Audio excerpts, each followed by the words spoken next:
everyone. I'm Ashley Eckstein. Most of you may know me as the voice of Ahsoka Tano and also the founder of WHOniverse. And this is the legend of the Traveling TARDIS. The legend of the Traveling TARDIS and the Dalek Builders of Florida would like to wish you happy holidays, Merry Christmas, Happy New Year.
Welcome. Hello, ho, ho. It's time for the legend of the Traveling TARDIS. Woo! As you can see on the screen right now, we've hit a major milestone. We've got 100,000 subscribers. Thank you all so much for being here and being part of the legend. Oh my goodness. So we decided we're going to celebrate by having one more episode. We were going to take this week off, but since we hit this milestone, we figured we'd come in, do a quick year in review.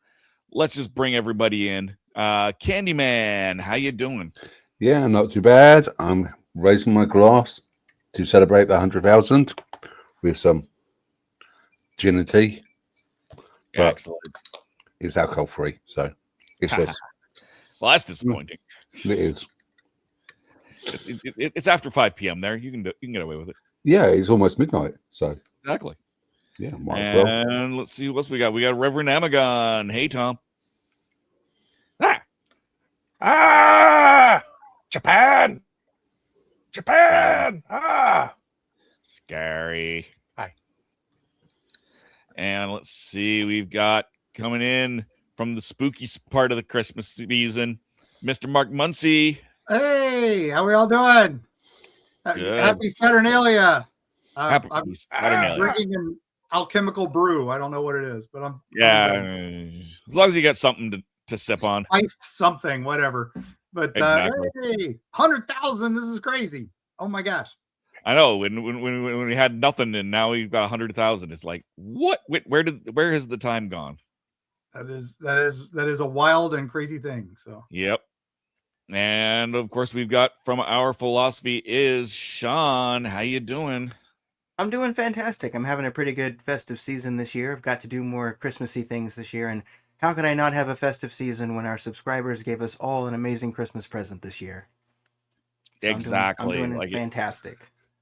Super excited to have everybody here. What was that? I sneezed. Tom sneezed. All right. And of course, here is our producer, our showrunner, the reason for the season for today, Mr. Christian Basil. How you doing, sir? Look, this is looking like hell right now. I am so sorry if it looks like rubbish or things are out of sync, but hopefully one of the reasons why I'm happy for Christmas to be departed is so that this room will empty out and I can actually have my studio back a little bit better. But that'd be nice. Yeah, there we go. Let me show everybody. Here we go. This is little boy Blue, and he has been traveling just like that. I got this from was it Hobby Lobby? And this came out of Hobby Lobby too, but I think it's funny. It's a bottle cap. It was the top to a container known as snowman poop.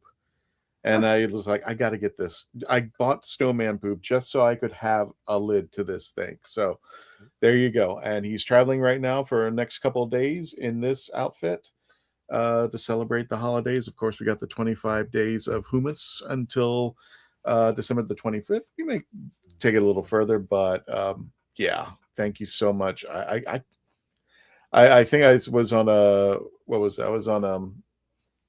on the previous podcast for Kitchen Killers and Billy Floyd, and I said, if I can find all 100,000 of you, I'm going to give you all a hug. That's my goal.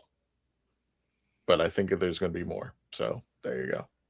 So thank you so much, everybody, for just believing in us and supporting us. This is a goal, Dave, I never thought we would hit. I was just like I said, if as I told people, said if you told me 5 years ago when we started this that we would get to this number, I would have been laughing. I would have been laughing like, no way, not a chance in heck. And that guy is shut up since we hit this a couple of days ago. So yes, I want to thank you all for helping us out and getting us here to wherever. And I guess the next stop is 200,000. Maybe we'll see. 200,000. I thought it was 1 million. I was like, we'll get there. In perspective, I think the actual Doctor Who YouTube channel is 4.9 million. So not bad where we're at right now. We're gaining. We're gaining. Christian, that was all very sweet, but I have to ask you a question. What in the Helena Bonham Carter is snowman poop? What is that? It was just some kind of it was just little pellets of sugar. That was it. Okay. The most disgusting thing ever put together, but I ate it so I can get this hat. That was it. There he is. Yeah, let's get it. There we go. That's what he looks like. Right? Good job. That should be a book title. The most disgusting thing ever put together. It's the most disgusting but I ate it. thing of the year. So, yeah. So if you're at Hobby Lobby, I recommend the snowman poop. If not, you get a nice little hat out of it at least. So there he is. There you go. Are we doing a proper Who Knew News, or are we just bringing Gadget in? We're doing a proper Who Knew News since we got a little bit of it. So I will bring the Gadget in. Hang on one second. Let's find Gadget.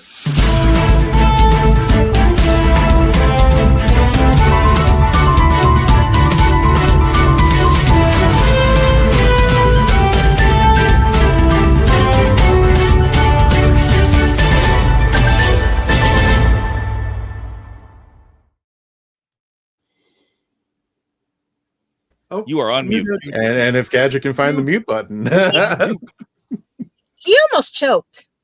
Anyway, I'm watching the video. I'm like, what did you guys do? Everything. Well, you want, yeah, but can you believe crying on the inside, right? 100,000 subscribers. This is crazy. Now who's paying for my ticket? Well, now you're worried about that, huh?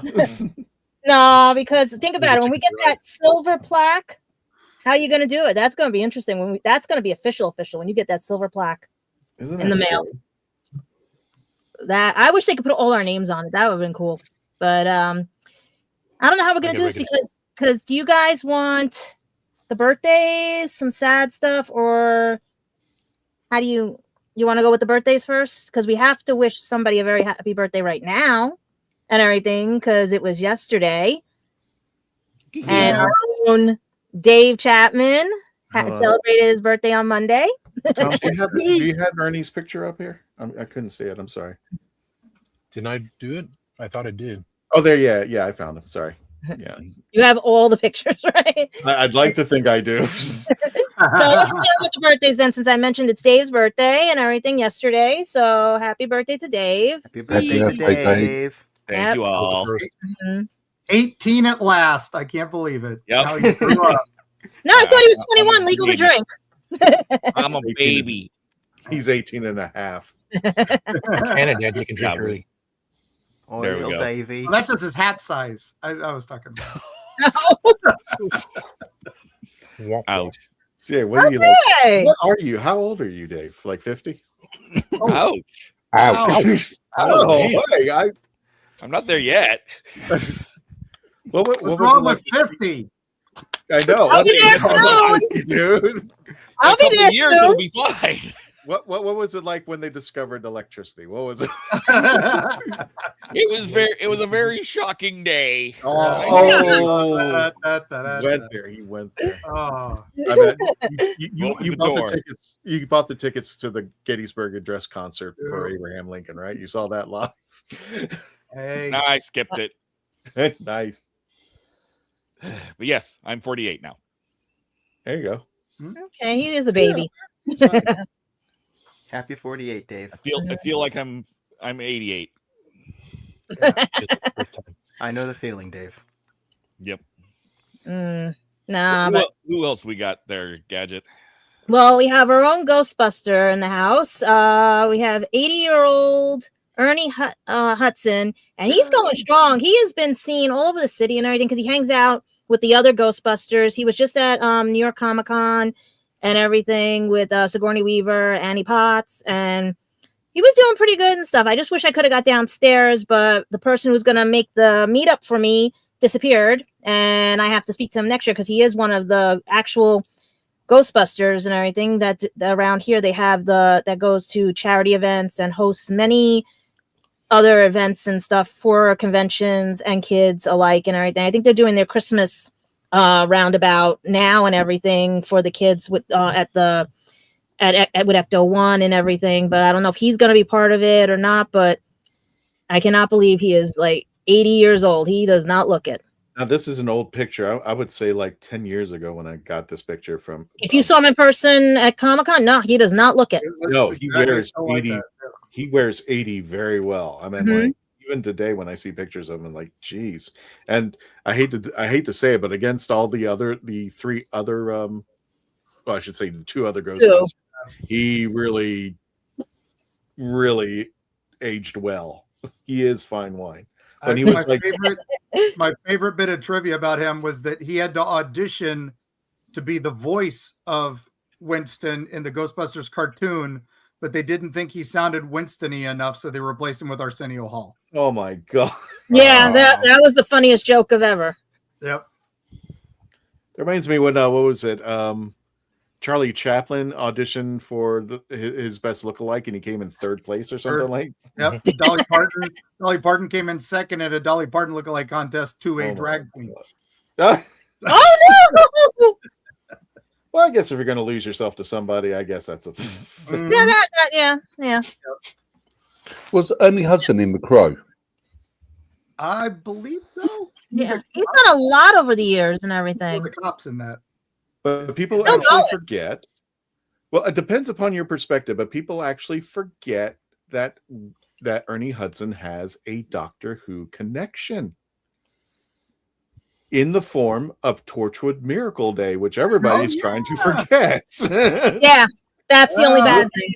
He sits with Captain Jack for about he only makes like a 3 to 5 minute appearance on the show. Yeah, not even. You blink and you miss it. Yeah, exactly. He's just sitting at a table, and I forgot what they even talked about. And I was just like, oh, I think he was supposed to have a bigger part, but no, just it got cut. And it was just one of those days type of editing. Like, oh yeah, we're gonna just throw that to the floor.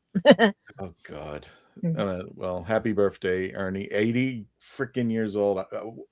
I'm sure he, drinks the blood of children and lawyers or something like that to get. Well, let's see what happens. We have Dick Van Dyke who made 100, so let's see what happens. Yeah, you never know. Dick looks like he's 100 and he has fun with it. Ernie looks like he's 50. Ernie looks like he's 48 for crying out loud. I'm just like, how does this Benjamin Buttons, right? Benjamin Buttons. Exactly. You know what it is? It's because in the Ghostbusters movies, they didn't use him as much, so he didn't have the stress of the other Ghostbusters. No. Can't be wrong there. No, he just wanted to paycheck. Him and Dick Van Dyke are huge Halloween nerds too, so they both do apparently pretty impressive. I mean, Dick Van Dyke's Halloween haunt is world famous. You go to his house on Halloween and you get the best treats. Well, it doesn't hurt that his next door neighbor is James Cameron and they work on it together. Oh dear, yeah, that's. Yeah. But Ernie apparently has a pretty epic setup in New York somewhere. I don't doubt it. Yeah, and then we have our own Brigadier. he would have been, what is this? I'm trying to make sure I get the adding right, because when they pass away, they don't put the years, but he was born in 1929 in Cairo, Egypt. Could you imagine that? No one would have ever thought. He is of Egyptian descent, and basically was a lifer on Doctor Who as well as Big Finish and a few movies here and there. His last movie was I cannot pronounce this. Incidentary, he was the Archbishop of Canterbury, and it was his final film, as well as his final appearance as Brigadier in Sarah Jane Adventures in 2008. And he would have been, how old would he have been? Wow, 96 years old if he had survived everything. Yeah. This is crazy. So, happy heavenly birthday, Nicholas Courtney. Posthumous. And I can never say that. Posthumous. Post-humor. Post-humor. And this comes into what we're dealing with right now, because as you know, we posted recently that Gil Gerard, one of our fellow TARDIS holders, has passed away and everything. It was just recently on December 16th in Georgia, and it was up in the air because many people didn't think he was passing away. Many people thought it was a joke and everything, but it was just one of those where it took everybody by surprise. It was a rare and a vicious, aggressive form of cancer, and it just, you would never have known he had it. He got diagnosed, and it just literally, yeah. Yeah, he was at Dragon Con back in September. Yeah, everyone said it. Amazing. He was wonderful. I mean, he had his walker, which he hadn't done in years past, but it was still quick. He was so awesome to talk to, as always. We've been talking with him for how many decades, Christian? Early days of MegaCon. He used to show up all the time. Back when MegaCon used to walk around and talk to people. Yeah. Well, the first time I saw him, he was I'm sorry if I'm not pulling up I'm pulling up Gil's picture, which for some reason I can't find right now, but give me a second. I saw him first at Space Coast Comic-Con, and I don't know if I should tell the story. I was actually razzing on him. I was like, hello, he came up, and I came up to him and I said, hello, I'm Aaron Gray. And he goes, well, biatch. He just said that, started ripping on me. I was like, that's typical Gil Gerard. So definitely. I'm trying to pull up his picture, and I apologize if it's taking so long. He was for those of us of a certain age, he was right after Han Solo, right up there as one of our favorite sci-fi heroes, especially for America. We had Flash Gordon and Buck Rogers about the same time, because people don't realize 77 changed everything for Hollywood and the world. Basically, when Star Wars came out, everything needed to be Star Wars. It changed everything. So suddenly, us nerds who only had Doctor Who and a few other things before that, suddenly we were inundated with, things that were trying to be Star Wars. And it was nice because you could talk about Doctor Who and not get beat up as much. You still did, but not as bad. But when Buck came out, we were like, hey, this guy's badass. And even though he was just a snarky, smarmy clothed superhero in space, but he was hanging out with women in skin tight outfits, so we were happy. Are you saying that we now have Doctor Who Christmas specials because of the Star Wars holiday special? I'm not saying because, but I'm saying that Star Wars changed everything, and everything needed to be Star Wars. So yeah, that's why we had a Star Wars holiday special, which we shouldn't have had. So Mark, are you saying that in 1977 we had the best things coming to us? Oh no! Don't. I will say it changed everything. So yes, we had a lot of good things starting. Hey! 76 was a good year. Like me and Dave. Nah, 76 was a good year. 76 is a good year. That was there. We go. Got him. Yeah, baby. Stop vamping, people. We got the picture. Yeah. Is that what you're doing? Just beat me to the picture. I think Star Wars may have helped the popularity of Doctor Who on PBS. I don't know.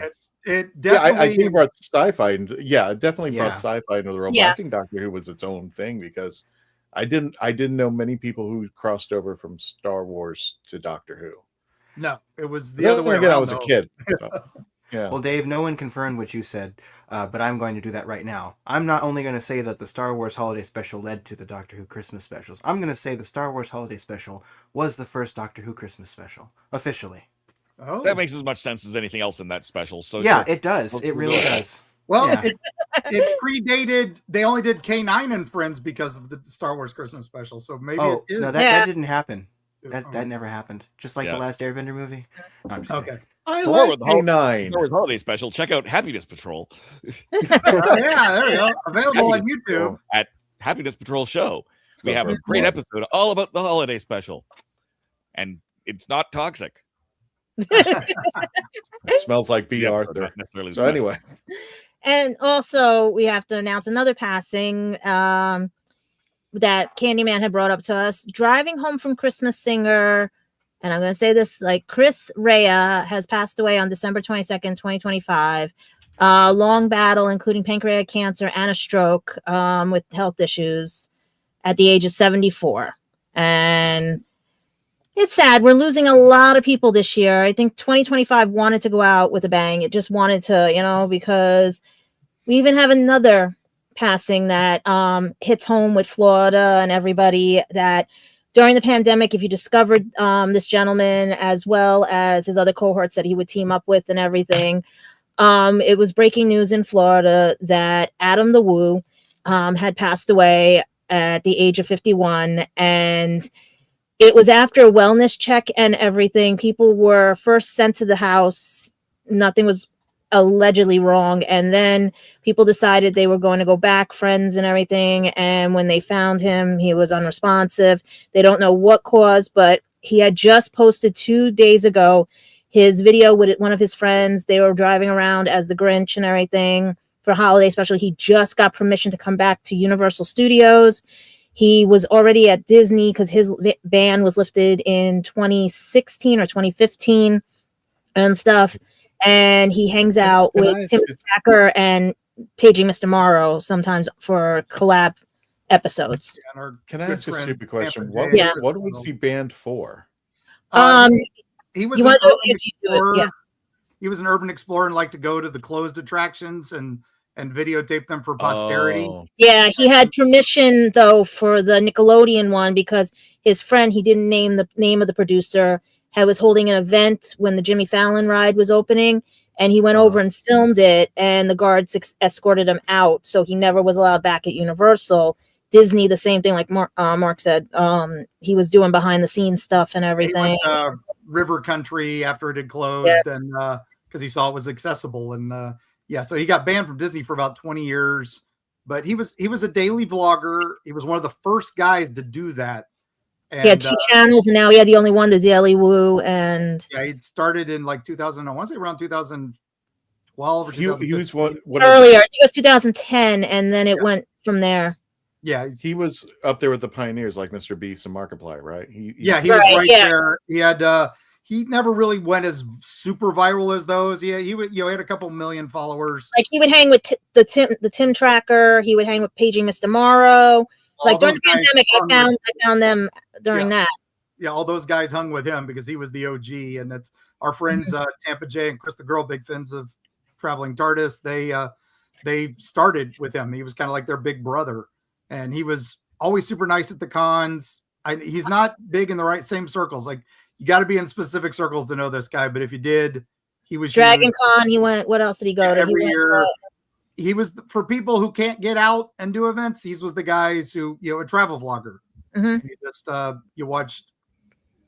Yeah, I usually watch his Christmas ones on Christmas Day, so that's why I was hoping for the Christmas ones because he does really cool ones and everything. And to find out this, it's like a shock because I think he even answered one of my questions on a live show and stuff. And I wanted to meet him because he would always be at Disney World with Tim and everybody. So I was hoping that if I ever get to Disney World or down to you guys and we go to Disney World, it's like we can see him and everything because I have that dumb luck where I'll run into people. And I was hoping because then I can get him with the TARDIS because I've been trying to get Paging Mr. Morrow with the TARDIS when he comes to New York Comic Con and stuff. And it's just sad because these were the people that started it all. I started my channel in 2009 and everything, and we were watching these guys with 10-minute videos of things. Yeah, he was one of the first guys to show you could make content without a lot of equipment and still be engaging as long as you did good content. And I think a lot of these YouTube vloggers out there, they all owe a little bit to him because he started it all. And it's sad. He's 51, looks like a heart attack. We don't know the whole story, but his family confirmed it, and it's sad. But yeah, a lot of he was under a lot of stress recently. That's the only thing why he was doing the travels too. He wanted to relax and stuff. Yep. But yeah, sad, but anyway, yeah, we love you, Adam, and hopefully we'll see you on the other side, buddy. No, I feel bad because Sin City G, hi, I think this is your first time being on here, so hello. I until Candy Naaman mentioned him in our chat, I had no idea who this guy. It's kind of like meeting the cousin who was, your cousin who's a super big celebrity that you, for whatever reason, never met him at the family reunion, but somebody tells you one day, hey, by the way, you've had this cousin. Alec Baldwin's your cousin. It's just like a lot my family, yeah. So I mean, it's when people started talking to me about him, I was just like, okay, who's this guy? And then I started looking him up, and it's just like, it's one of those things like, why have we never met? Why have I never seen this guy? Or why have I not your travels would have ran into him or Tim? Like with your travels of Universal, everything, I would have thought you would have ran into Tim, him, Paige and Mr. Morrow, all of them, because they all hang out there. Well, Super Enthused and all them. Yeah, and they're all under their YouTube names. And Adam the Woo is not his given name. No, they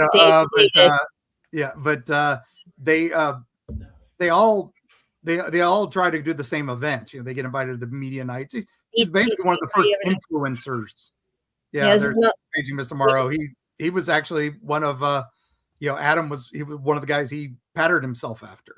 And our good friends Tampa J, Chris the Girl, they started, they go to baseball games with him all the time. Didn't Adam mention Tampa J a lot in his videos and stuff? Yeah, they're best buddies. Yeah. That's I would listen all the time and everything. And I knew there was a connection to you, but I didn't know it was that much of a connection. Yeah, he used to come to us at the cons, and whenever we'd be on one of his vlogs, I'd get a call from my publisher going, well, what TV show were you on? And I'd be like, what? And they're like, well, we sold a bunch of books yesterday. We don't know why. Were you on another TV show? I'm like, no, I was on Adam the Woo or Tampa J. And I owe so much to those guys. So I used to always thank him, and he always got a copy of the book whenever we saw him. So I was like, I said, same thing. I was like, when he answered a question live, I was like, I'm going to bring down my stuff to thank him because he was fun. That's why I was so hoping if I did come down for you guys with 100,000 to run into all of them down there, because they would be filming right about now with the holiday stuff and everything. I just never heard this guy at any conventions. Normally, what was it? Somebody had mentioned and said, I thought this was a great line today. It's Facebook shows me what it wants. It doesn't show me what I need. And you would have loved it to watch them. That's for all the social media that's out there, but I've never heard of this guy. And you think with you, you got to think, Gadget. These theme parks are huge. It's not like we're going to bump into. I've seen like maybe at best 3 YouTubers that I've come across online, and one would just happen to be at what was it, the home store, the home store. But I'm like I've never heard of this guy, and I kind of feel bad. It's like I should know this guy. Like he's a fellow Floridian. He's in Celebration, Florida. He was just at Halloween Horror Nights too. Just getting his permission back at Universal, he was going to plan a lot of cool stuff for that. Oh, and we just, and as probably one of his better friends, and our guy Jacob the Carpetbagger, he lives real close to me too, and we bump into him a lot. He considered Adam his mentor. Everybody loved Adam. Yeah, and it's he was a super nice guy. He had a lot of haters online, like we all do. So but that means you're doing well. When you have a lot of haters, that means you're doing well. Yeah, but hats off to you, sir. We miss you. One can for him. Yeah. And guys, check out his last video. It was funny as anything and stuff. It was cute. It was him and the Grinch driving around because that's the thing he does. He just pops up and does fun things and stuff. So guys, check in on your friends, check in on everybody and everything, because I hate doing sad news, but we know with you have to have the yin and yang. With the sad comes the unhappy, the bad, and and everything. And hopefully his family, our condolences and everything. And there's also Chris Ria, yeah.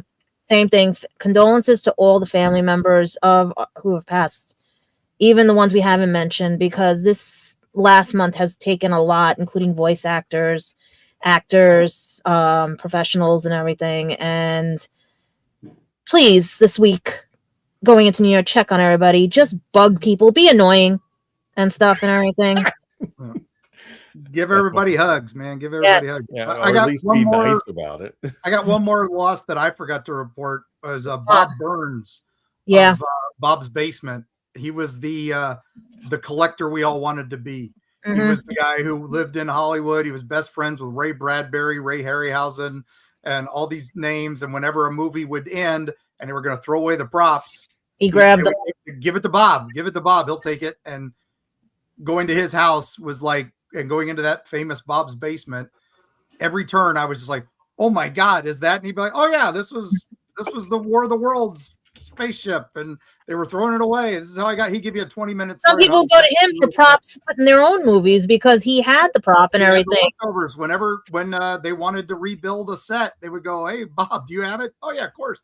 But he kept Star Trek props, Battlestar Galactica props, Star Wars props, Doctor Who. A lot of production studios here use them. New York, a lot of US Doctor Who stuff from the made-for-TV movie.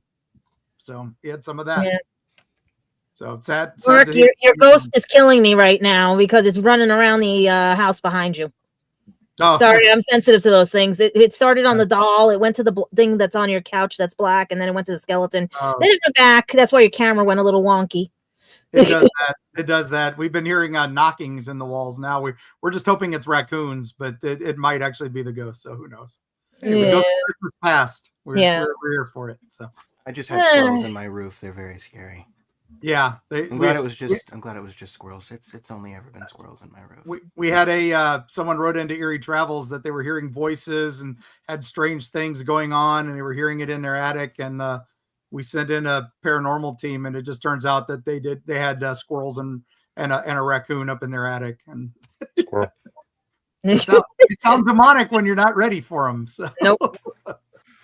Well, you know, usually when you have something like that, it's usually best to start with the assumption that it's probably something from our realm.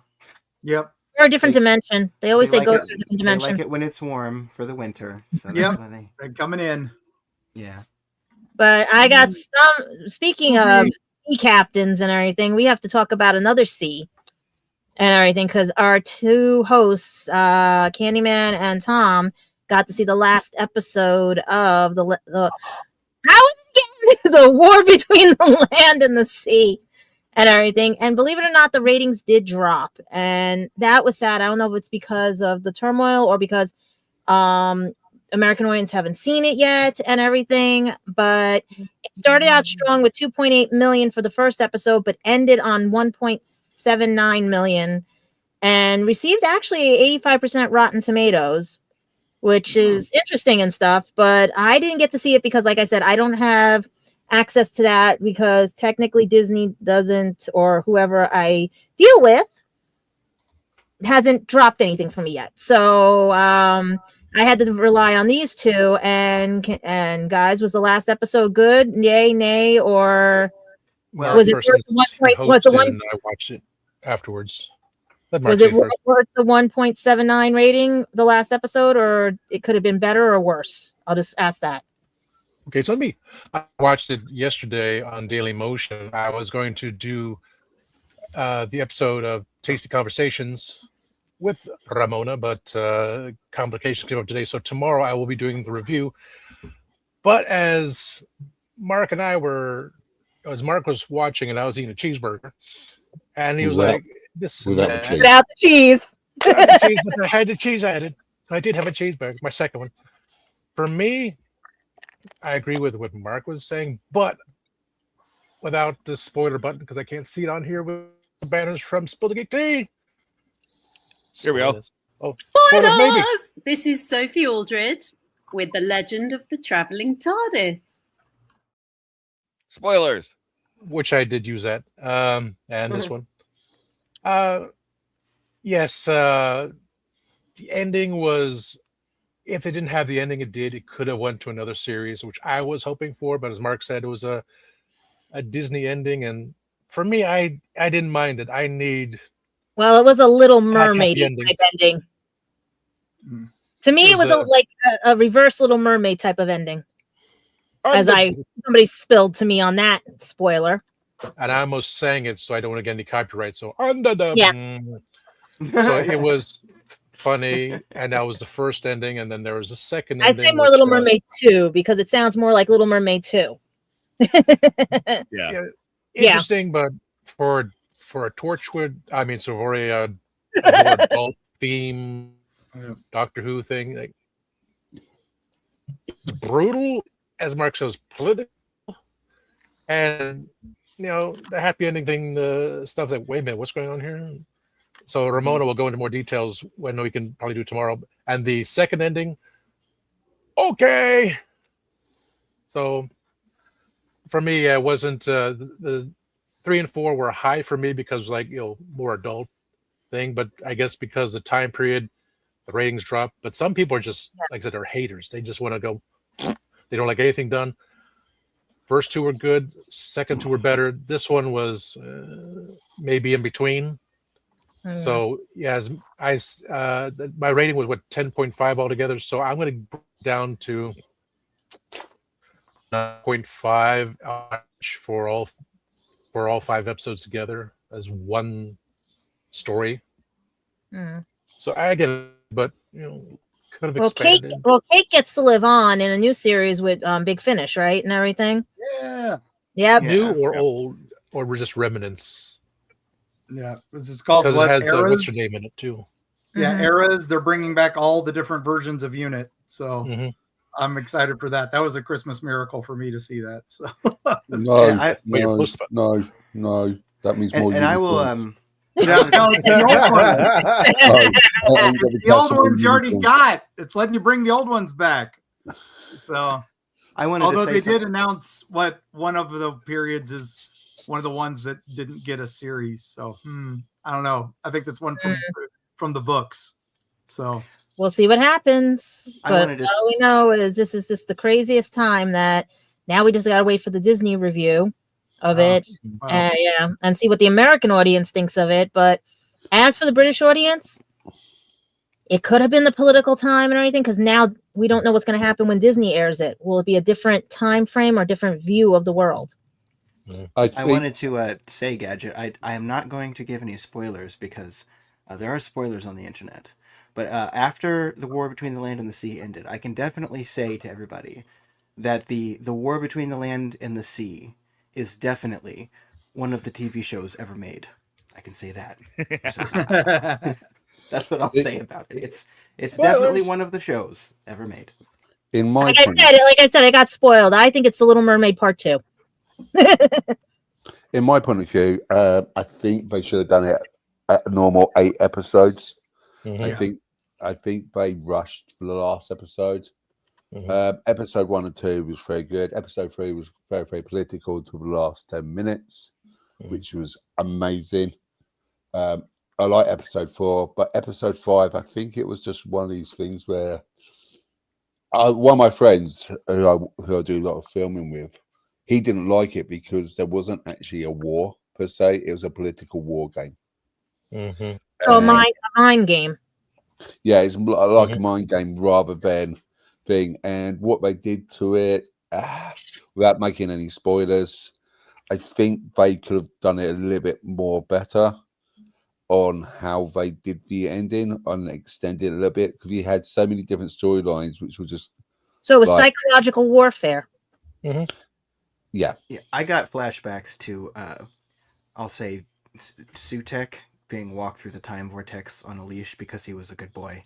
Yeah, RTD ending. I'm like, I feel like this does not belong to the rest of the series that I was watching. I don't know what to do with my life right now. Okay, is it up there with Class? I didn't see Class. I think I like Class. I'm about the only person. I like Class. I'll put my. Should I watch Class? Do you think? Yes. You said you like it. I like Class because it's very, very much set in the British mind frame of students. Yeah, it's a little bit far-fetched, but if you understand British culture, then it's a little bit more easier to understand Class. I think because the education system is completely different in the UK to the US. US might find it completely alienated because our system doesn't work the same way as you guys in the US. Does that make sense? Yeah. The school system, you mean? Yeah. Yeah. Yeah, I know that yours is just kind of better than ours as far as test scores and stuff, so I don't know, but I mean I might watch Class. I mean, but do you think it would still be something that would be easy enough to get on board? It's easy enough to get on board if you understand it. Like, I'm not sure. Do you guys in the US still do end of year exams where you have to go up or down or stay the level? I mean, no, it's kind of different for their standardized testing, but I mean, there's. What do you mean? It doesn't keep you down. It's just whatever you did in your grades that year. Yeah, like if you made 100, you get to go to the next level. If you made 0, you go back a year. But they make you repeat a grade for sure. But it's not necessarily because everyone takes the same test across the U.S. and it's not that kind of deal. Because back when I was at school many, many years ago, the same years as Dave,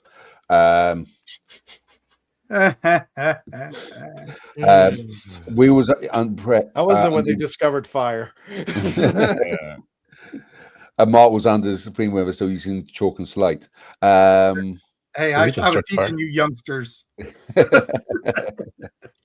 But what I'm saying, what I was under the impression was that if you didn't pass your like SATs or whatever it is, you stayed in the same year. Oh, you mean CTBS testing and all that stuff? I don't know. I don't know what it's called. It's Scantron testing or whatever. Those are standardized to see how intelligent you are. And the CT and the ST, those whatever those were for, like, so you can go to college. The ones where you had to do the math. No, I'm not talking about those. I'm just talking about the end of year, whether or not you can go up a year. We didn't have those. We have something like that, but it's not exactly the same. Yeah. But in the UK, we don't have those. So literally, once you get to that age, you move up another year, and you just move up. Oh, okay. So you don't do the end of exam. You don't repeat a year unless you want to. Okay. Or if you, so you literally go through. So whatever your age is, you go up through the school level, the school years. You had to have with us, it had to be a 75 or higher to pass to the next grade. Anything below a 75 in the lower grades, but if you got into the departmental, you had to have 85 or higher to pass the departmental.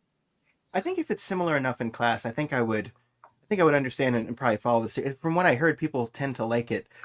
With the War Between the Land and the Sea, I don't know if you guys have ever started watching something, and at the beginning you're like, this is so great, I'm going to recommend it to everybody. And then you finish it, in the end you're like, oh, never mind. You know that show that I told you to watch? Yeah. Don't watch it. Every anime I've seen recently. So it was a little bit of that part, but you know. That was why I'm staying out of the conversation. I would say this, Sean. I would watch Class.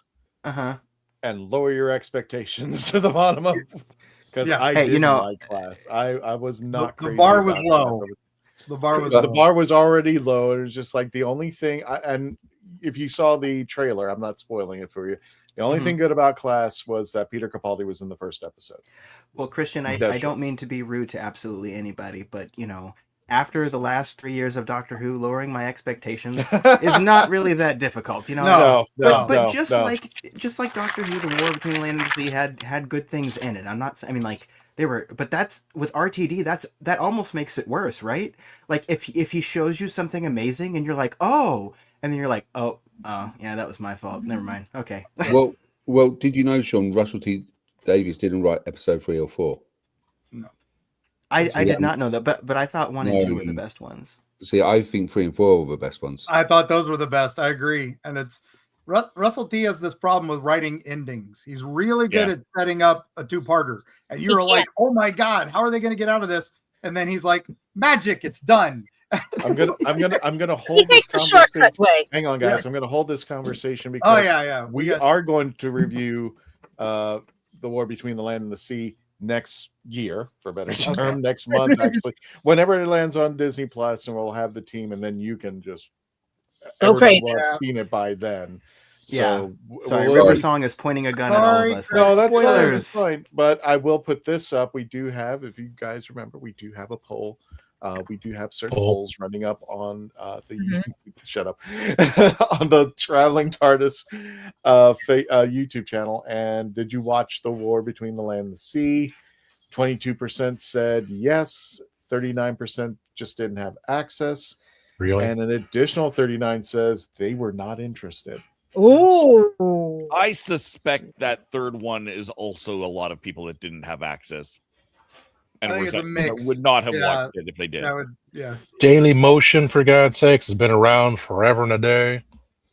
But I was trying to balance out that middle part where it's like I couldn't watch it because I didn't have access. It's not necessarily they weren't watching it because they didn't like it or something. I think that 39% in the middle is I didn't have a chance to see it because I had no way of seeing it. So that's why I threw in that option.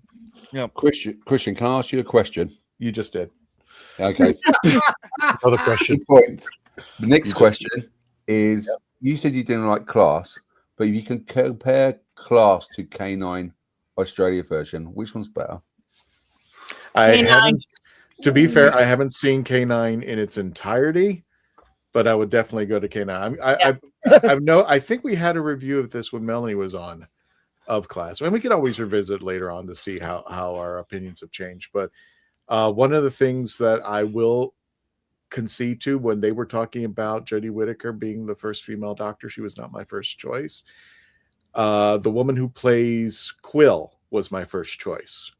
She did an awesome job, and I think if I were to have an audition, I would actually put that scene where she talks about being war herself as demonstrating how powerful she can be had she been a doctor. And I said, well, I meant Class had ended, so I more or less assumed she was going to be in Class as a doctor, and I said she would have been great.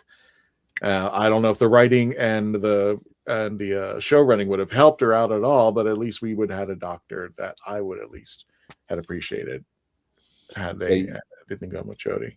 So with me, I think K9. Let me get this correct. I love K9. Yeah, I love K9 and Company, aka a girl's best friend. I did not like the Australian K9. I heard about that, but if I had a choice, I'd watch neither. I just wouldn't turn on the TV. Yeah, I'm talking about the K9 and the Australian version. Yeah, they're right. I've seen it. Where he regenerates into a Sony eye dog. Yeah. No, just no. Yep. Which I'm thinking is funny that K9 needed an upgrade. He's from the 51st century, so how is he supposed to be getting an upgrade in the 20th century? Or the 21st century? So I'm like, go figure on that one. So anyway, we're getting back. Sorry, Dave, bring us back. Yeah, we have no more news. Why don't we, before we go through the rest of what we have done this year, why don't we do? I think you said you wanted to do a quick commercial break, Christian. We'll do a quick commercial break. Yeah. All right, so we'll do a quick commercial break, and then we'll come back and we'll talk more about the amazingness that has been 2025 for the Legend of the Traveling TARDIS. Exactly. See you guys on the other side. Thank you for joining us, guys, and we'll be back.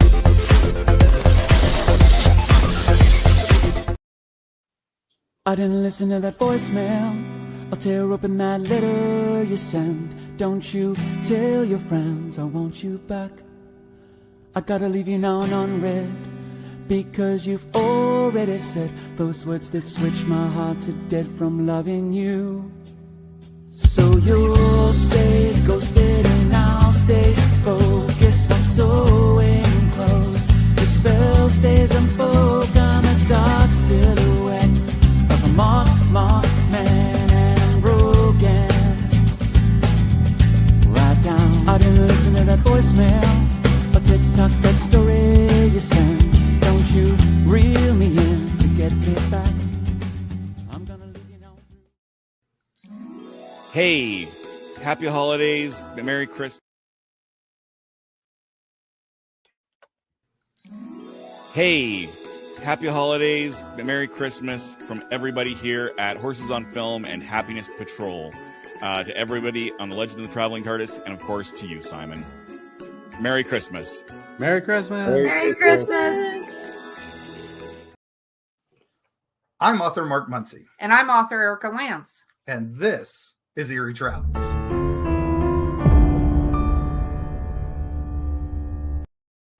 Greetings, travelers. Join us as we travel through folklore, myths, monsters, legends, and dark history. Now, we'll be your guide to the spooky side of reality as we discuss cryptids, paranormal, and all things preternatural. Sometimes we find the truth is way scarier than fiction. We're on twice a week on your favorite podcast platforms, including iTunes, Spotify, Amazon, and YouTube. We have amazing guests from all of the areas of the strange and unusual, including witnesses, investigators, and more. Yeah, with Erica's curiosity and ridiculous array of pop culture and true crime knowledge. And Mark's decades of experience diving into folklore and the legends with the truth that's behind them. Yeah, so join us, travelers, as we take you to the edge of reality, and we'll see you on the other side.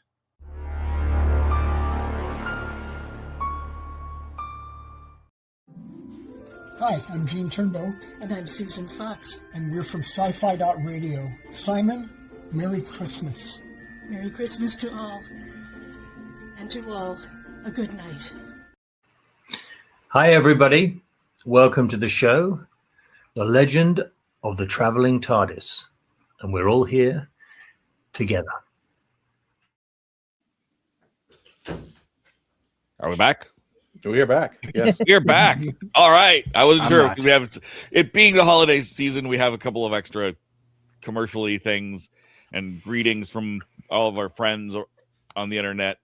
But we're back for our 100,000 subscriber special and year-end wrap up. Woo! Woo! Woo! Let's see if I can make my camera do the thing. Can I do it? Woo! It's supposed to Oh, do it's not doing it now? There we go. There it is. Oh, wow. 100.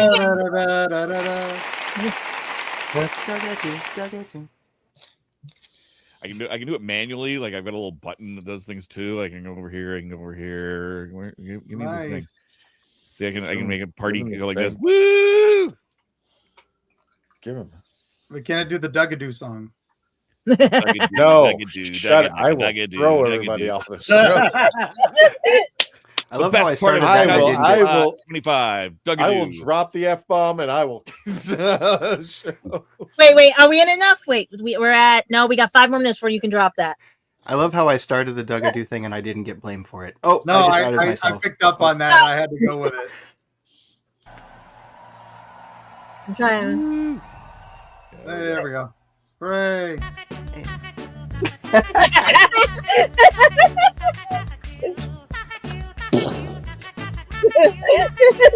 I am deleting that. How long does that run? No, shut up. Ever. Hey, I didn't do it. Why you? That's how long. What are you blaming me for? I didn't do it. I'm deleting that thing. I am banning it. I didn't do it. So that's what's going to get us to 200,000, Christian. Come on. Exactly. Or we lost 100,000. I almost wore my Lemillion shirt so we can get 1 million subscribers. Well, we do a 12-hour loop of that, and you will get so many play hours, man. I tell you. I will lose all 100,000 people. Okay. You're going to wake up and we're going to have negative 100,000 subscribers. Exactly. Number. What is the official number? We're at I know we're at 101 right now. Because this is crazy, and we got to thank you all. 1,000. No, I'm sorry. 100,100,186. Wow. Nice. So as we soon in now, just for people over, I was like a guy waiting for his kid to be born. These guys can attest to it because there's like at one point it was like going like this. This needle was just like up 5, down 3. And I said Friday, and they officially Friday, so I got it. I would like to think that there were actually fans that were like, let's mess with Christian. Okay, now you subscribe. Now you unsubscribe. Like, it's just going up. I was waiting for you guys to do it. It's just like, oh my, would it get like to what was it, $9.99? I wanted that 99999. Yeah, I was just gonna watch the numbers go down. Like, you bastards. This is crazy. Like, most people have balloons celebrating and stuff like that. This is wow. So yeah, there we are. Ta-da. Yep, Friday, December 19th. I won. I said Friday. I said by midnight. There we are. Oh, wait. Let's do this proper. Oh, wait.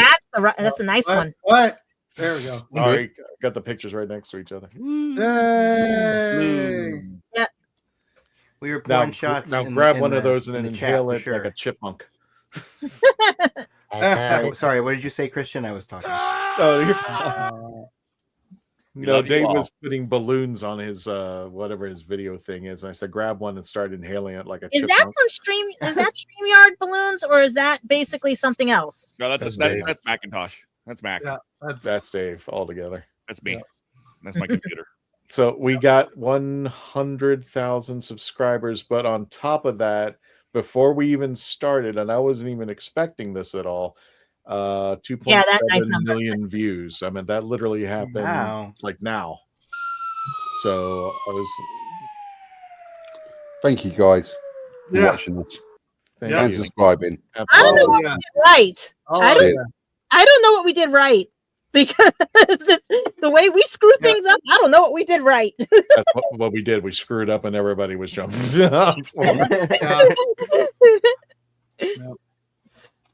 I mean, like what they say, everybody wants to see a train wreck. Our train has still derailing at this time, so we're doing okay. Was it at a MegaCon many years ago at that one Doctor Who booth that you and I were discussing just all things Doctor Who and Red Dwarf, I think at the time. And I think that was when you said you were doing the show. I think that was when I first heard about this. God, it's like one big jumbled memory right now. I don't even remember. Well, I know. It was the only booth that had like any Doctor Who and any big finish. And we were both like scrambling to see what we could steal. I think so. Feeling bad, okay. Now we gotta make keychains, t-shirts. Oh boy, we got our work ahead of us. Let's just put it this way. When we started 5 years ago, by the way, somebody was asking me how many episodes we have, and it's like the Doctor's age. I lost count. I know a lot of podcasts were like, it's episode 126. So I gave up. I just gave up, especially now that we have the audios that kind of fallen to the wayside because we moved into the videos. And it's like, I'm not disowning them, but it's just like, well, they're over there if you need it. Yeah. Who just does audio? Can you believe people do that? I'm just kidding. Yeah, thanks. Thanks. Well, you can watch Eerie Travels on YouTube. It's just the audio version. So. Oh, well, that's what you do. Well, the joke there is that at no point on any of the podcasts have I had anything but just audio. So, that's what my channel is too. I forgot about that. Yeah. I mean, that's not your face? I thought that was your face. I'm sorry. No, my face is usually just a white dot in a void. But when I met you, isn't that what it was? Yeah, that's exactly what it is. But before that, it looked like the Dugadoos before that, and then I changed it. It's a perception. No one say Dugadoos. What? I am deleting. If I hear that again, I'm deleting it. I will just straight up delete it. It's the. Kristen, I love you, and you love me, and it will be played on New Year's Eve. Do you think that's? Do you guys think that's actually the Doctor's name? That's the question that must never be answered. It's Dugadoo. What's your name? Dugadoo. I think the next poll, Christian, should be: do you want to do a 12-hour play of Dugadoo and put it to the audience test? Oh yeah, there we go. Oh yeah. Dude, we just have the TARDIS on the screen with flashing lights like a disco ball. That's our U-log. That's our U-log. Yeah. 12-hour loop. I'm telling you. That's our U-log. I am so done with this episode right now.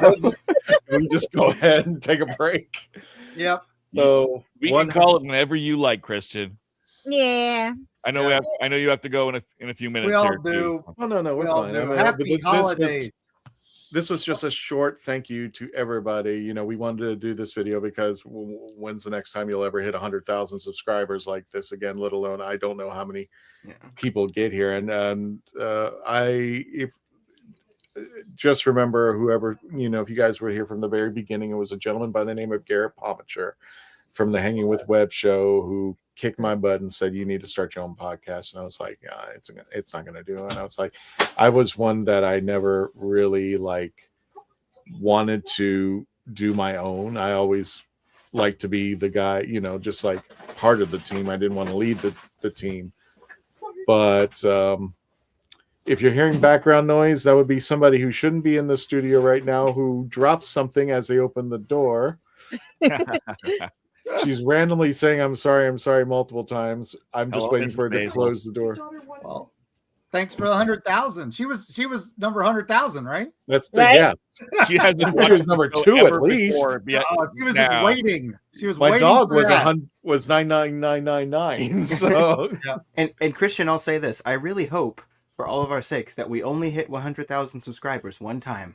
I hope we don't do it again, because you said how many times does that happen? I'm like, hopefully only once. That's the horrible thing about being on YouTube. You know, one day you will, you know, do something or something happens. And I just want to also I want to make this announcement too. I'm not sure if anybody's aware, but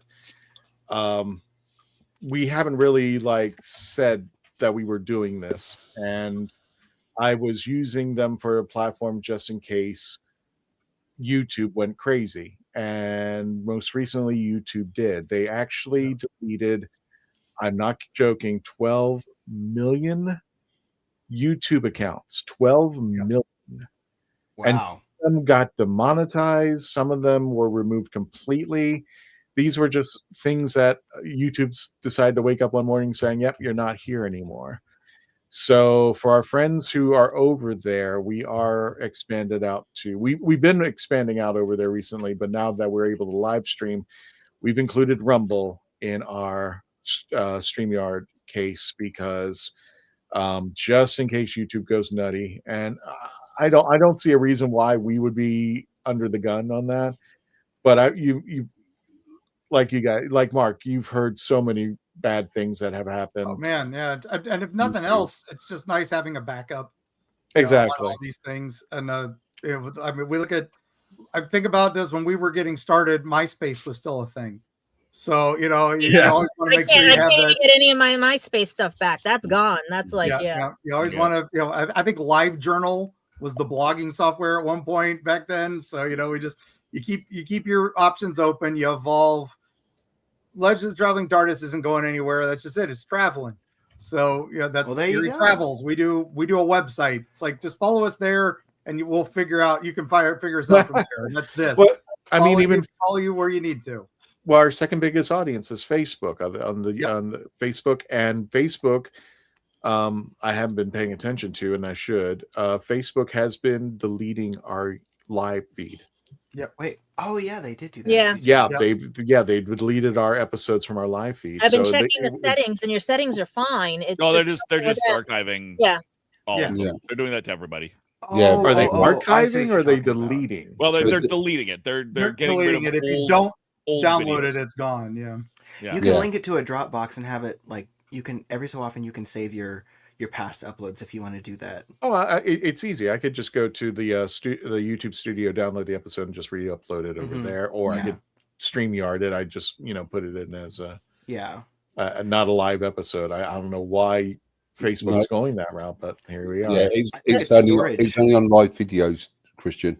So if you do a live video, it gets deleted after 30 days. Well, look what they did to Instagram. You have to be 1,000 followers to get live, and then the archive, same thing. 30 days you have, and then you got to delete them down, otherwise they're gone.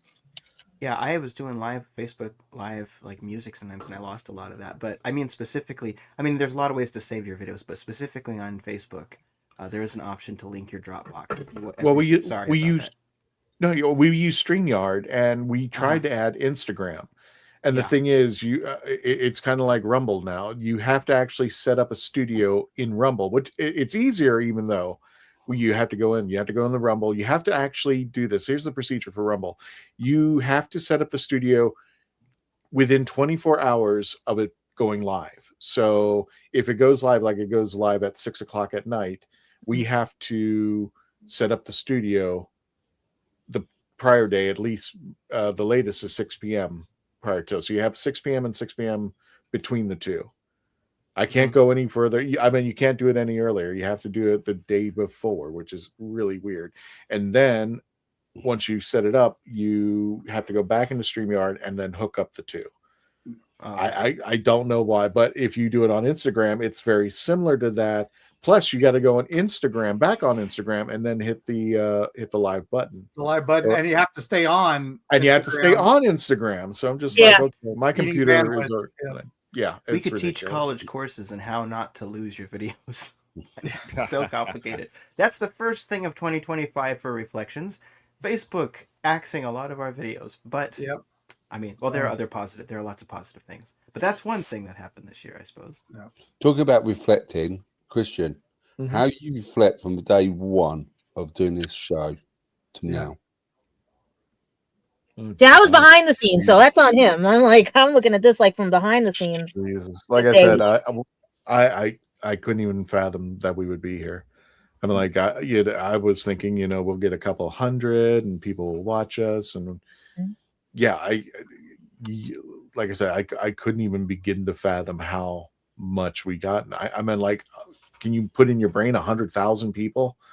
There's no way. And the interviews we've gotten, I mean, we've gotten some of the most amazing cast people of all time, and talking with Nick Briggs from Big Finish and the voice of the Daleks and all this other stuff, and they're coming to us. That's insane. Yeah, we've had some fun interviews. I think it's one of the questions you have to ask yourself when you're doing a YouTube or a separate channel is like, there's a billion Doctor Who podcasts. So why should I come to you? I mean, like, I could watch this or I could watch. We don't take ourselves seriously. That's one of many things. But I always think that, we don't take ourselves seriously. I mean, we try to stay out of the politics. I think people are looking for a landmass that's going like, there's so much toxicness out there. And I do think, there are people that agree with that are quote unquote toxic, but I'd agree with them. It's just like they just have a different way of presenting it. So what may be toxic to one person is not toxic to another. But I think people have been looking for a landmass to latch onto and just say, listen, we just want to go back to the fun. And one of the things I tried to gear towards was something where if you were going to convention and you were heading out to a panel, what would it look like? And I think this is that's what I tried to aim for. And has it changed? Yeah, it's morphed. It's we have different teammates. Since we started, it was a 30-minute audio. That's all it was. And we premiered the day before Jodie Whittaker became the Doctor. And that's what we talked about. It was what were our predictions for the first female Doctor, Jodie Whittaker. But it was like, if we had agreements and disagreements, they should be allowed to be said. Even one of the questions is like one of the first episodes I think we did was, I think it was called "Who Died and Made You Whovian?" And one of the consensus, I don't know if you were with us yet, Dave, but one of the consensus was that being a Whovian, that's internal. It's almost like saying if somebody came up to your cosplay and said, you're not a real cosplayer, and if somebody came up and that's not authentic or anything like that. I think that fandom comes within. You dictate who says you're a fan or not. Nobody else can, because you understand what you know about the material. Are there people who have been around long enough and have seen all the Doctor Who's, read all the magazines, read all the books, listened to all the Big Finish? Sure, I'm sure there's quite a few people out there.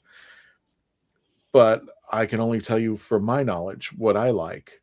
and what I know, and thus the podcast, so we can explore it together and have a great time doing it. And there may be things along the way that we agree and disagree, but I said one of the things that I like about our team now is that we've come together to the point where we are going to disagree. Like Candyman will rate an episode 1, I rate it 10, and or vice versa. Mm-hmm. And we get together and we talk about that.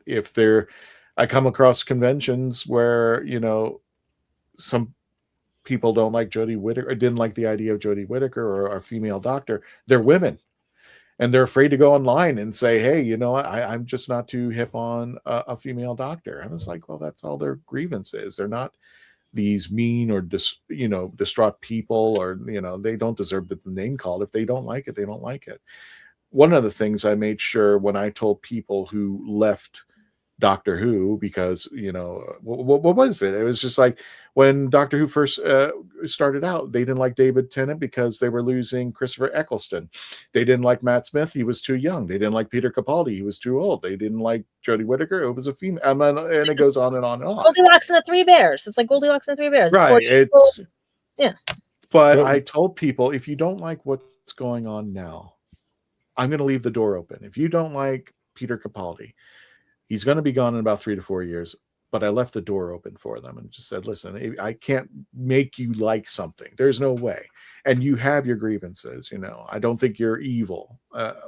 That's why when they put out some episodes of Doctor Who, I'm just like, who are you doing this to? We're not racists. We're not sexist. As far as I know, everybody that I know are not these. They just have grievances that they just want to lay out, and there's something they may not like.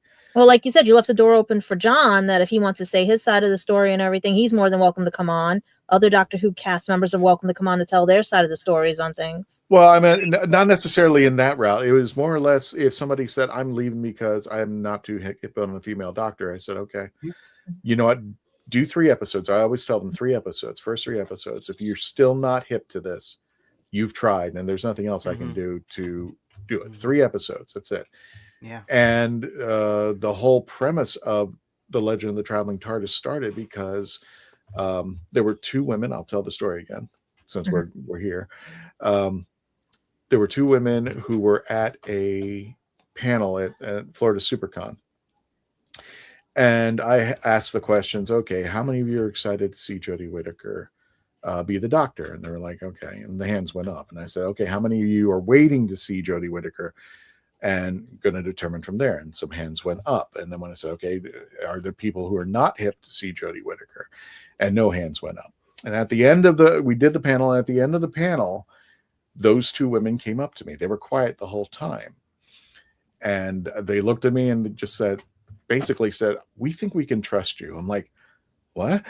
So you say, well, your standards are low. You're gonna there. But they had let me know and go, you asked us the question if we weren't hip about Jodie Whittaker being the Doctor, and we wouldn't put our hands up, not because they didn't want answers, because they were afraid about what other people would think. And that just drove me nuts. It's like, you don't have to appreciate what somebody thinks. I think the conviction is, when it comes to the geekdom, is not to kick people out who don't like what's going on. It's to convince them why they should like it and bring them back into the geekdom. And then if they leave, just let them know, hey, the door is open. I mean, like, it's not like the series has stopped. It pauses, it's put on hold, it revamps itself. But I think not only the Doctor Who, as Whovians, I think it should be all of us together appreciating other people coming into our Whoniverse for their first time, for their, how many episodes they've seen, and they should be welcomed with open arms. But sorry, Sean. I was going to say, we had the same issue with Classic Who. Amount of times where people didn't like Patrick Troughton after or even, believe it or not, Tom Baker. He got a lot of hated after John Pertwee. And it's one of the things nature about Doctor Who. What is that show again? Doctor Who? I'm trying to work out. Something like that. But yeah, it's one of these things. If you're a Doctor Who fan, you're going to You go and find a doctor you like. You go and find a doctor you not like. You find a doctor which is okay.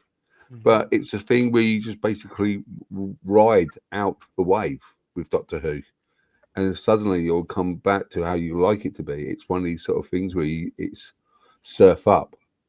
You know what I mean? And I'm just graving. I experienced, as many of you guys here, the wilderness years when we didn't get anything of Doctor Who, and everyone was desperate to watch Doctor Who, even if it was fan based. People wanted Doctor Who, and that's the thing, isn't it? Is when you don't have it, you appreciate it more. Yeah, I think it's funny that I look like a balance ball here. Wait, no, let me put it back up. Now there we go. I look like the balance ball. Christian, is that a wiggle? That's yes. Can I share something about? I mean, I think I'm the most recent person on this, but just you said something about your philosophy for starting the show. Can I share something about my first experience being on the show that I think kind of you could back that up a little bit? Sure, go ahead. Yeah. So I came on for the first time, and I think because you were interviewing me about the ratings, right, Dave? Right.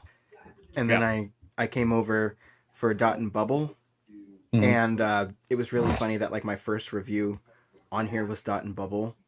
And I was sitting when you were saying all that stuff, Christian. It was so funny because I was sitting here thinking about like how everyone else was reviewing Dot and Bubble, and like their reviews were like so high, their numbers, and mine was like a 4, and I was like super nervous to share my review, and I'm like, they're gonna think because it's like you said, Christian. There is a lot of toxicity on the internet, and it's like it's not necessarily that people don't like something. I mean, I don't care if you don't like it. There's a lot of stuff in Doctor Who I kind of despise that happened, but it's just like it's the meanness and the vitriol and the divisiveness behind a lot of it that I don't like. But it's just kind of funny that like I was like I wonder if Christian's gonna get really mad at me for giving it a 4. It's just so funny to think about that now.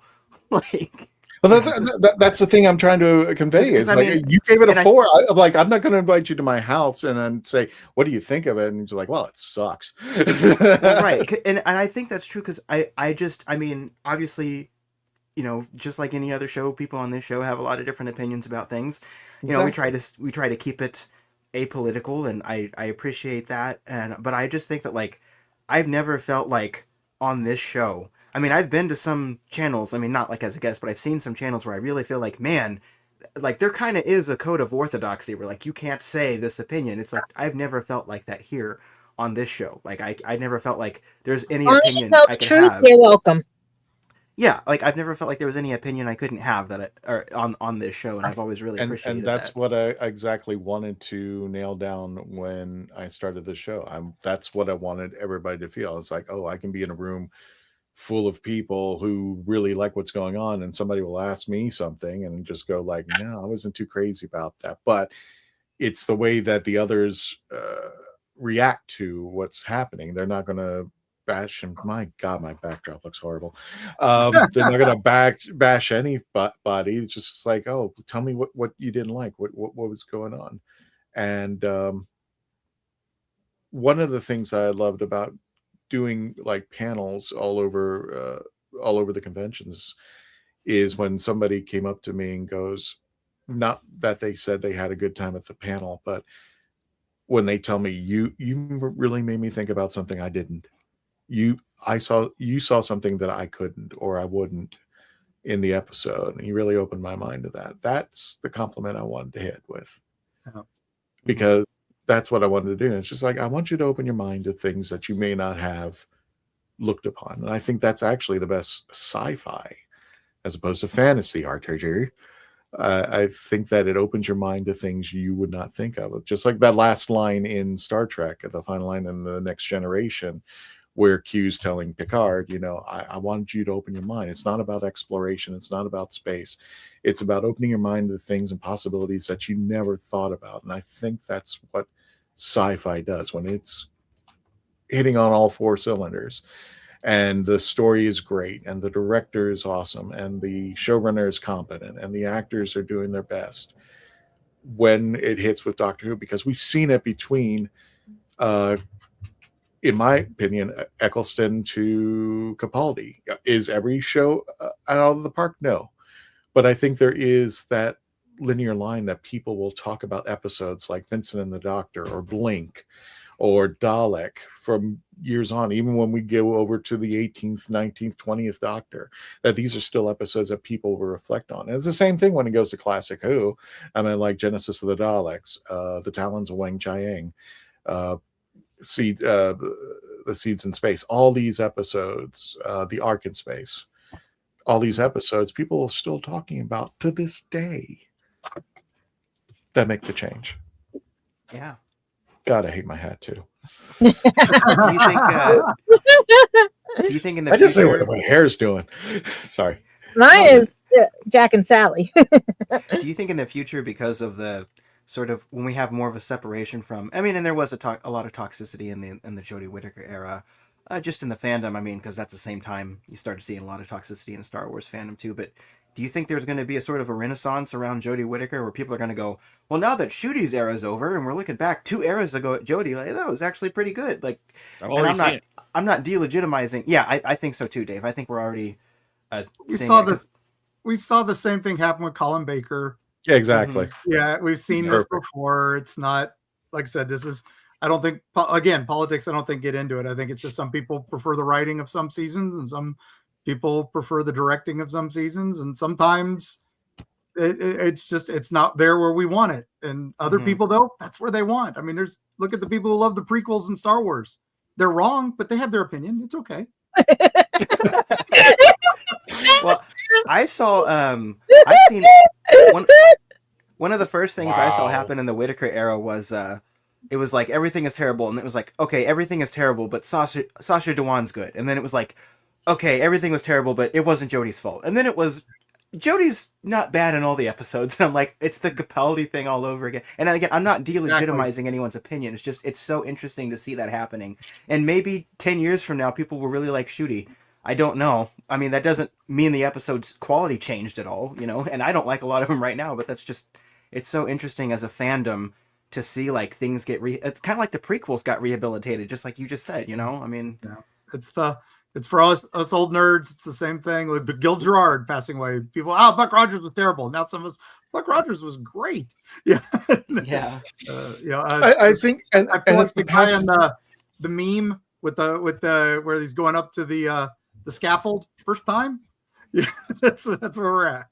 I think it also is a little bit of the passage of time, because you get a new audience, a new taste of different changes, different things happen. Because I mean, I was not happy with the Jodie Whittaker run. I had my grievances.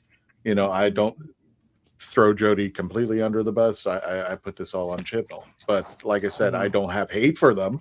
I just like, okay, I don't think she'd come back and do this. Just move on. And I think it's always that adage like, well, it can't get any worse than this. Right. And then it was just like when they saw the D+ episodes, and they're like, oh, yeah, it can. So it's kind of coming back. And is there a renaissance, as Dave put it? I think there is, because when I went to MegaCon, it could have been influenced by Jodie Whittaker and the girl who plays Yaz. I can't think of her name off the top of my head. Mandip Gill. I think, Mandip right? Gill, thank you. Mandip Gill, yeah. Mandip Gill was supposed to be there, but I started counting how many Whittaker cosplayers were there. Yeah. And there were 20-ish. Wow. And that's a hell of a lot of cosplayers I've seen cosplay. Now, of course, it was influenced because Jodie was there. So I'm sure of that, but I'm just like, they could have dressed up as anybody, and they decided Jodie, because not only was Jodie supposed to be there, she didn't show up, unfortunately. Mandip was there, Billy was there, and there were a lot of Billy Pipers. I mean, like Donna was there. There were a few Donnas, not many, but there were a few.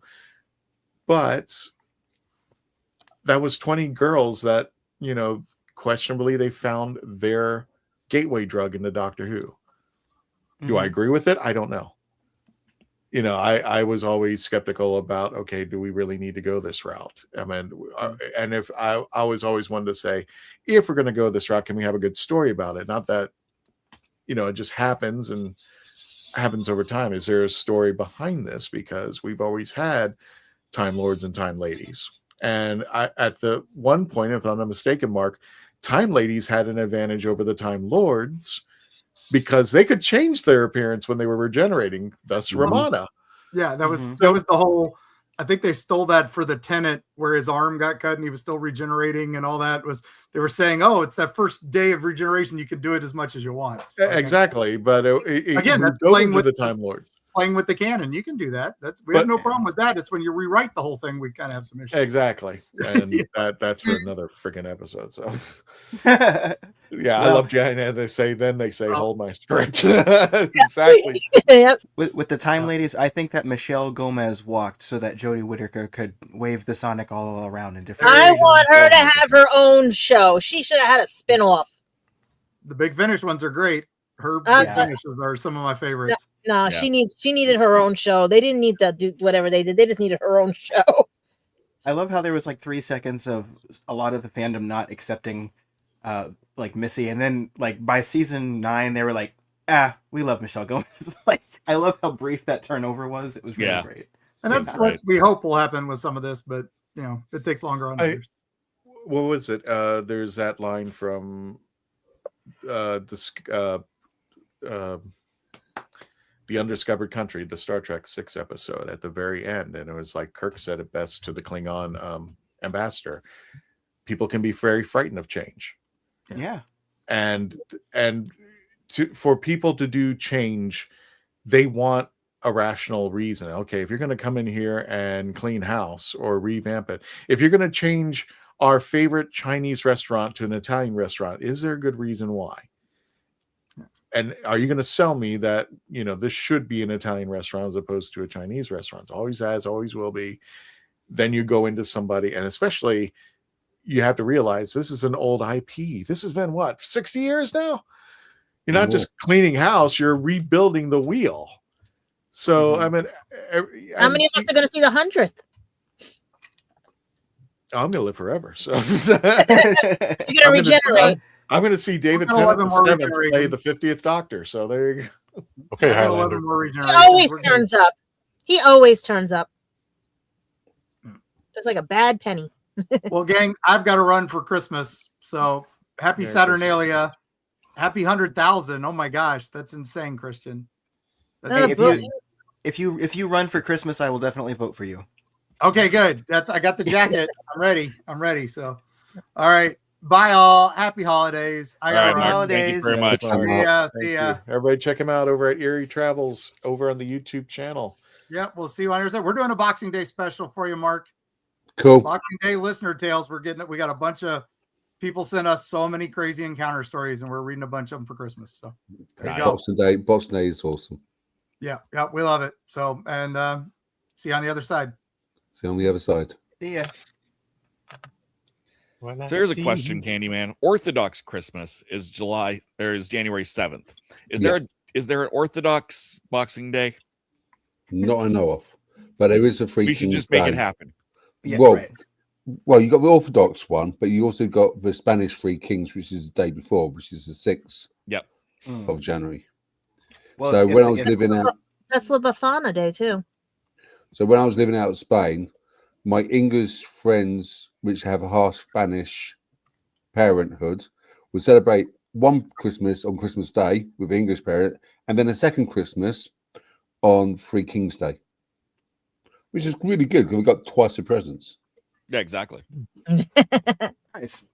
Well, if Orthodox Christmas is on January 7th, then wouldn't Orthodox Boxing Day have to be on January 8th? Yep. It's just the We'll just say it exists. And then you have mine, which you get 13 nights of presents. Oh, can I do that one? Well, that's where the song "The 12 Days of Christmas" comes from. Mm-hmm. I never remember those days. Celtic I'm so bad. and the But that's for another show. Mm-hmm. Yeah.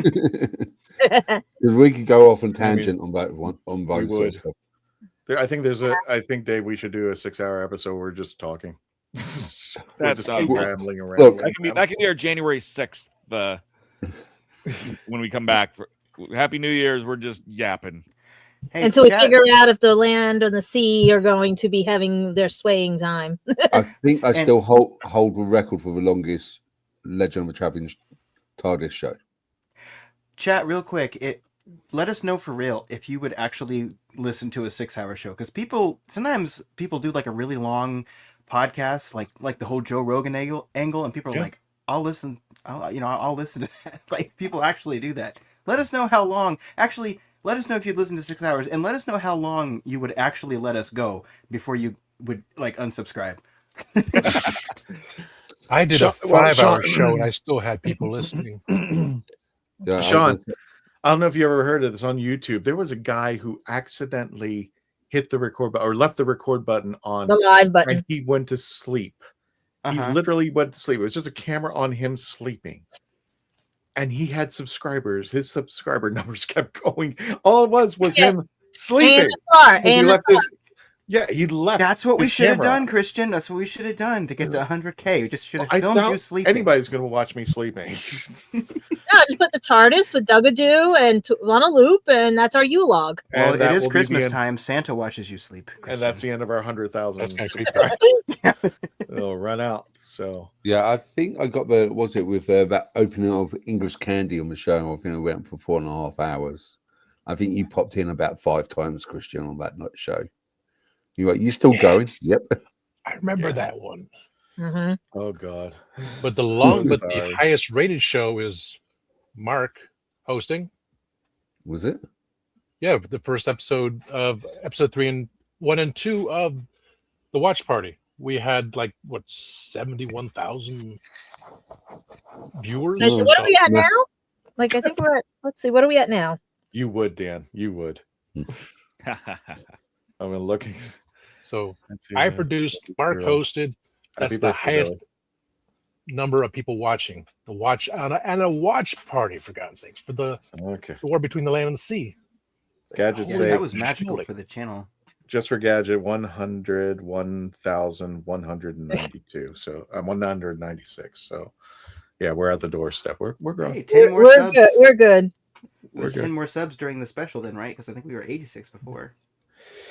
And Dave's our prediction episode got us 46K or 5.3K depending on what you're watching on. But their episodes, 73K views for the first one and 3.9 views, depending on if it's the phone version or that, for the first episode of their watch party. Yeah, Tom, did you keep your pants on the whole time? What were people watching? It was me with glasses and a funny hat. There you go. Copied Dave's idea. They're watching Candy Crush Soda Saga. I would expect the last one to be much because I had a burger, then I had a cheeseburger, and I'm eating the thing you want this views, people? Well, right now the views are climbing because we have 200 views and 387 views, depending on which screen it is. Good grief. Okay. Well, yeah. Speaking of which, guys, let's wrap it up. You guys wrap it up. I know Dave's going to take over for me, but I want to again thank everybody who gave us a chance, whether you came in watching these long format videos, whether you came in watching the shorts or going into the post, wherever you came from, for everybody who just took the time, looked at us and said, you're worth a subscribe button hit and subscribe to us. We really appreciate that. And hopefully we're going to grow as we continue on. I want to wish everybody a very Merry Christmas, a Happy New Year, whatever you celebrate out there. Thank you so much for at least helping us and believing in my crazy idea and letting these folks who have been so supportive into your homes or wherever you watch your favorite YouTube channels. And again, we have a wonderful team. I couldn't be more happier with these guys taking care of us, taking care of, just being a part of this and being there for just supporting him and just going on this crazy adventure with me. I totally appreciate that. So I will end my appearance here and wishing you a Happy New Year, and I'll see you next year. We will be taking off. We'll be taking off next Tuesday. We'll be taking a break, but there are some classic episodes that we have not aired on this. If anybody remembers when we were doing the audios, as we mentioned beforehand, we would actually record those on Zoom. Well, we found a few of them that were just sitting around doing nothing. So we're going to bring them back in. So you'll see a different team on here. You'll definitely see Melanie in one of them, but we'll be putting those out in the new year. But as I leave for tonight, and these guys stick around, I know Dave, you have something going on, right? Exactly. Yeah, I want to open one last holiday mystery dice. Cool beans. In that case, folks, I'm just going to leave you one more video before Dave takes over. Thank you so much. Merry Christmas, Happy New Year, Happy Hanukkah, Happy Kwanzaa, whatever you celebrate. I just want to make sure you take care of yourselves, and we'll see you in the next year. Here's a little video from last week's episode. If you haven't checked it out, please check out Simon's episode as well. Wonderful Christmas tribute to him and all around. But here's just a preview of that little video. I'm Dan Hadley from Type 40. That's my wonky Christmas tree. I haven't got a glass, but I'm going to raise a mug anyway to everybody watching Legend of the Traveling TARDIS, and of course to the late, the great, our mate Simon Fisher-Becker. Cheers. Hey guys, it's me, Joe McGrail-Bateup, and I'm from the No Name Trivia Show. And of course there's Simon Fisher-Becker right there. I really want to say that I congratulate you guys at the Legend of the Traveling TARDIS. You've been going so well, and getting so many viewers and subscribers on YouTube. That is incredible. Hello everybody, Richard Ashton, Friday the Ice Warrior here, remembering our lovely friend Simon Fisher-Becker, who I'm sure will take this opportunity to wish everybody a very Merry Christmas. And fare you well, lovely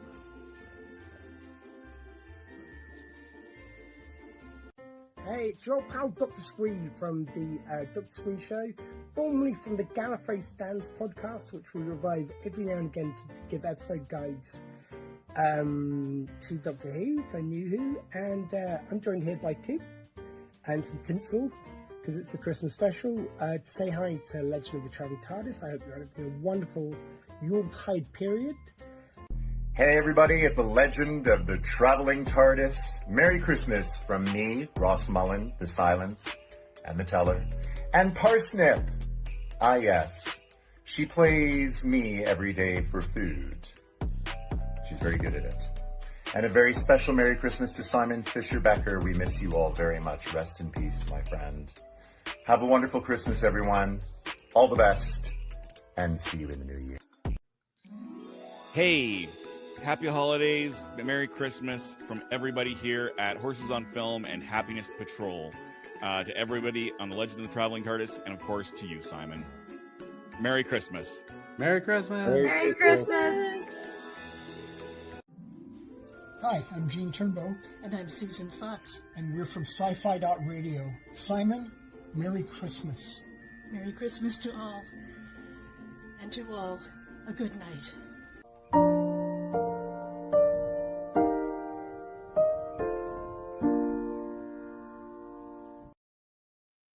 And we're back. So we have a limited amount of time. We have a hard out here in a little under 20 minutes. But I want to do one more mystery dice. I think that's a fun thing we can do, don't you think? Mm-hmm. I'm trying to think of the color in there. So we're gonna do one more. I'm gonna save two of these for next year, or I might do a separate video for them. Can you roll D3? Okay. To choose which one you're going to open. Oh yeah. Let's grab. And then I can guess the color.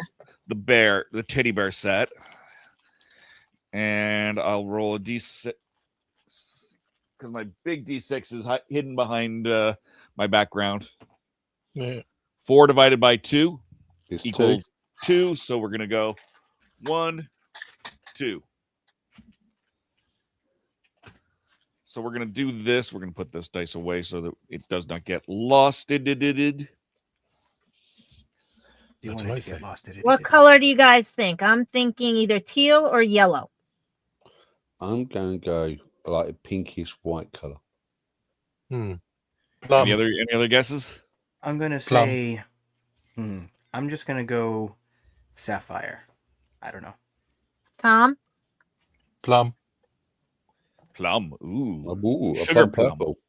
Sugar plum, yes. So Is the one camera more. making- Oop, go ahead. I just noticed something. If you look closely, the camera's making them like look like they're jumping. It's Like- probably just the focus on my camera. Okay, because it looks like the pixels were moving. Billy says red. All right. One more Okay, but mystery the- dice. Let's crack this open. No. And of course, there is a. I'm just gonna pull that microphone over a little bit. I heard the microphone ring. Here is the Now, is that a cat? Dog? Oh. Snowman Wizard. So Christian talked about snowman poop. You got a snowman wizard. Yep. Do you And- want to almost said it. Copyright. Would you like to? Ooh, what's the pin? What's the pin? A Yeti. A troll Yeti. A Santa troll. Nice. Mm-hmm. Nice. Voice. And the dice themselves are. Oh, there's another. Oh. Candy another cane. sticker. Candy cane sticker. A little 8-bit candy cane. Let's just see if there's another one in here before. Oh, was I right? It looked like I was right. It was teal. They are kind of tealy, yeah. So let's take a look at them here. We got our D4. Let's see. There's something in here. I'm just gonna. Really? There is. I think The it's other a bag is candy plum. cane. Might be. Is it? Question is, Candy cane, are you that's gonna cool. have? Do you have a dice that's a D2 Hmm. Mighty Ducks? Do you have a dice that's like that, Dave? I don't. It looks like a Dugadoo. Yeah. A Christmas Dugadoo. So there's a D4. And then the. Let's see if we can get a good view. A D4 is the smallest possible, right? Because you can't make a shape that has less than 4, right? Oh yeah, you can. you The got- D2s tend to be a coin, basically. Oh well, yeah. I mean, if you're gonna make it like a, I don't know, it's not a polygon. Whatever the 3-dimensional version of I don't remember the name of it, but yeah. Looks like it's a Technically- bow. Technically, a coin has 3 sides, so should be technically a D3. Yeah. So there's a D6. I mean, it looks like it's got a Definitely a candy cane. candy in cane it. in there. Yeah. Does it taste like candy? Do I think you should lick a dice. like the doctor and lick it. Nope, does not. Does not, in fact, taste like candy. And the ratings went up. Oh my. I think that should be cool if someone invented like scented or lickable dice. Actually, I've people seen do candy make dice. dice. They do make them. I think that actually, I mean, I no knocking it, but I think that sounds horrifying because whenever I went somewhere with those dice, I could never be sure that someone had not infected my dice. Yeah. That's Even if they're not edible. taken. D8. Yeah.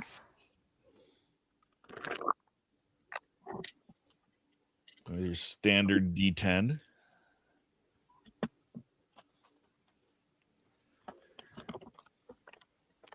Your percentile D10. So I'm going to ask you a question here. Do you prefer those 2 D10s or do you prefer D100? I like the 2 D10s. It's just a little bit more flexible. Okay. Because if I want to mark something, Mhm. it's a lot easier for me to find, an 87 than it is to find a single 87 on one die. Yeah, point taken. And they do roll for like golf balls. Exactly. What if you roll 2 10s and you roll if you have a D10, you roll 2 10s? That'd be 100. Oh, okay. So there's your D12.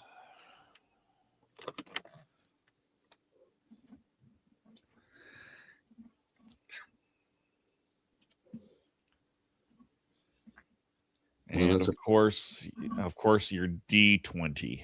Your proper D20 as well, not Yeah. a counter one. Oh, Wait, did the candy cane move in there? No, Shouldn't. candy cane doesn't move. It's just the way that shimmers through the resin. Okay. Shimmer. So candy cane dice in a sort of Shimmer. teal resin. I hardly know it. We've got a sticker. We got another sticker. And a pin. We got a pin. That is the last mystery dice set of the year. Oh. But it was fun, I though. just want to thank. Yeah, well, I'll show you this. That's what you guys are talking about because I have the mold to make either resin or candy or ice. Nice. Yeah, they're on the back like that. I just want to do a quick shout out here. You can get those holiday mystery dice for free when you go to 1985games.com. But it'll come back to that. You can get 30% off your purchase with the code Black Friday 30. Yes, they know it's not Black Friday anymore. Or the free holiday dice with mystery buy two dice and get one for free. All of the dice, and they have multiple mystery dice sets as well. So you at 1985 Games, check that out. They're on Instagram as well. Yeah, and I want to thank them very much for providing these dice to open up on the show over the course of the last few weeks. Yeah, it's all been good stuff. I think it's really neat. They do absolutely stunning work. So I just want to thank them for that. In the meantime, let's wrap this show up. Gadget, where can we find you?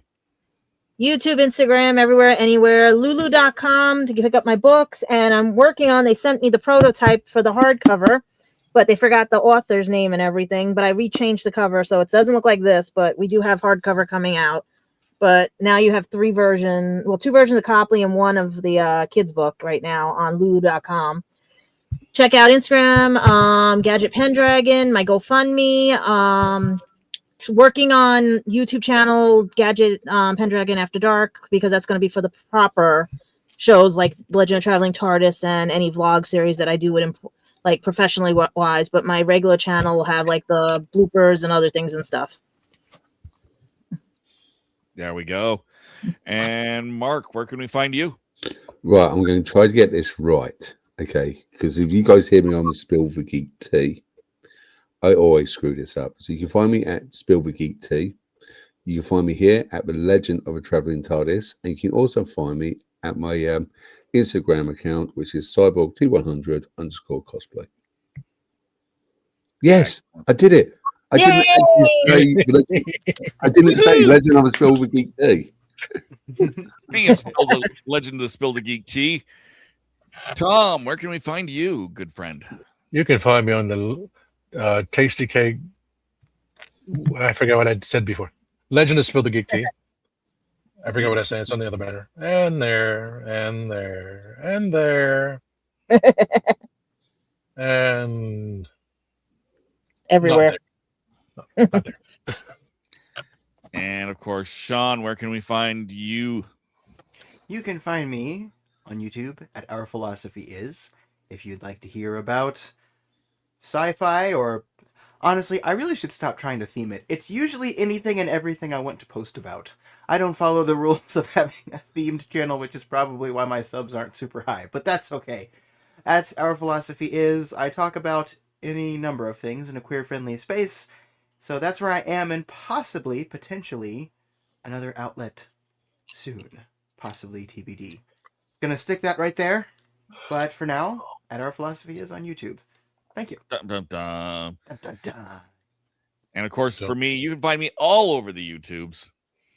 You can find me Sundays on Spill the Geek Tea, along with Mark and Tom. Just find those banners here. There we go. Spill the Geek Tea 1. You can find me every other Monday, including yesterday, on Horses on Film, where we talk about the top 100 Westerns of all time, according to IndieWire. So you can check. We had a wonderful, a heartwarming Christmas movie called The Proposition.